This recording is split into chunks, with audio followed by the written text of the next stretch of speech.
तो हेलो दोस्तों, कैसे हैं आप लोग। आज की वीडियो में बताऊंगा कि 22 अगस्त 2022 को नासा ने अपने ट्विटर अकाउंट पे एक पोस्ट किया और उन्होंने बताया कि उन्होंने ब्लैक होल का साउंड रिलीज किया है। अब आप ये सोच रहे होंगे कि मैं आपको पागल बना रहा हूँ, पर दोस्तों ऐसा नहीं है। पर आप लोगों ने बचपन में यही पढ़ा है कि साउंड को ट्रेवल करने के लिए एक मीडियम चाहिए होता है, पर स्पेस में तो वैक्यूम होता है। तो क्या नासा ने हमें पागल बनाया है? और दोस्तों अगर वो साउंड है भी तो वो किस गैलेक्सी के ब्लैक होल का है, और ऐसी कौन कौन सी साउंड है जो हम आउट ऑफ गैलेक्सी की सुन सकते हैं। तो दोस्तों वीडियो शुरू करते हैं।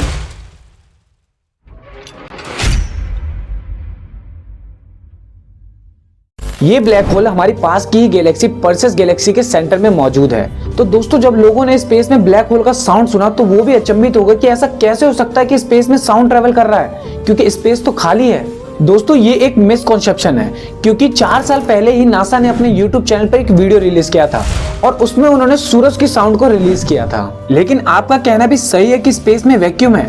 हालांकि पर्सेस गैलेक्सी में भी गैसेस हैं, जैसे कि हमारे अर्थ पर, यानी कि पर्सेस गैलेक्सी के आसपास भी एटमॉस्फेयर है जिसमें गैसेस प्रेजेंट है। और जब ब्लैक होल एटमॉस्फेयर पे प्रेशर लगाता है तो वो गैसेस जो कि एटमॉस्फेयर में प्रेजेंट है वो प्रेशर वेव के रूप में दिखाई देती हैं। तो दोस्तों अब सवाल ये आता है कि प्रेशर वेव को देखा कैसे गया, और अगर प्रेशर वेव को देखा भी गया तो उसे साउंड में कैसे बदला गया। इन प्रेशर वेव को नासा के एक्सरे चंद्रा ऑब्जर्वेटरी ने ऑब्जर्व किया। चंद्रा एक्सरे ऑब्जर्वेटरी को 23 जुलाई 1999 में नासा द्वारा लॉन्च किया गया था प्रेशर वेव को साउंड वेव में कन्वर्ट करने के लिए, जिसमें एक प्रोसेस का यूज हुआ था जिसे हम सोनिफिकेशन कहते हैं। सोनिफिकेशन की प्रोसेस में एस्ट्रोनॉमिकल डाटा को साउंड में चेंज करा जाता है, और नासा ने जो ब्लैक होल का साउंड रिलीज करा है उसे भी नासा ने एम्पलीफाई किया है, क्योंकि जो साउंड कैलकुलेट करा था उसकी फ्रीक्वेंसी बहुत कम थी और उस रेंज के साउंड को इंसान नहीं सुन सकते। इसीलिए ब्लैक होल की साउंड की असली पिच को 57 से 58 ऑक्टेव में बदला गया। ऑक्टेव को म्यूजिक और फिजिक्स दोनों में ही डिफाइन करा जाता है। म्यूजिक में ऑक्टेव का मतलब होता है कि दूरी 2 नोट्स के बीच की है, जबकि पहला वाला नाम रिपीट नहीं होता, जैसे कि सा रे गा मा पा दा नी सा। जैसे कि आपने देखा कि सा पहले भी था और सा लास्ट में भी था, तो जो मैच हो रहा है यही 8वें नंबर पे है, और इसी को हम ऑक्टेव रूल कहते हैं।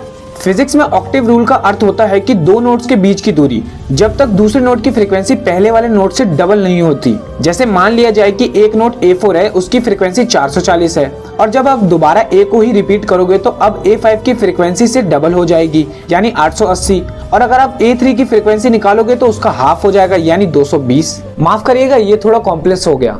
तो दोस्तों अब मैं पॉइंट पे आता हूँ कि साउंड को सुनकर हमें क्या फायदा है। तो दोस्तों मैं बता देना चाहता हूँ, जो प्रोफेसर मिलर जोन्स है उन्होंने बताया कि इन साउंड्स का बहुत ही ज्यादा महत्व है, चाहे वो साउंड्स किसी एस्ट्रोनॉमी की हो, चाहे किसी स्टार की हो, चाहे किसी भी गैलेक्सी की हो। क्योंकि दोस्तों इन साउंड से हम पता कर सकते हैं कि जिस स्टार से साउंड आ रहा है वो कैसा है, उसका इंटरनल स्ट्रक्चर कैसा है और वो वाइब्रेट कैसे करता है। अब दोस्तों मैं ये बताना चाहता हूँ कि हम किस किस साउंड को हम सुन सकते हैं। हम सोनिफिकेशन की मदद से सूर्य, जुपिटर, सैटर्न और प्लाज्मा, जो कि एक एनर्जेटिक पार्टिकल से बना हुआ है, उसे हम सुन सकते हैं। तो दोस्तों वीडियो खत्म होने से पहले मैं आपको सभी के साउंड सुनाना चाहता हूँ। एक एक करके हम आपको सारे साउंड सुनाते जाएंगे। पहले सूर्य का, फिर जुपिटर का, फिर सैटर्न का और फिर प्लाज्मा का।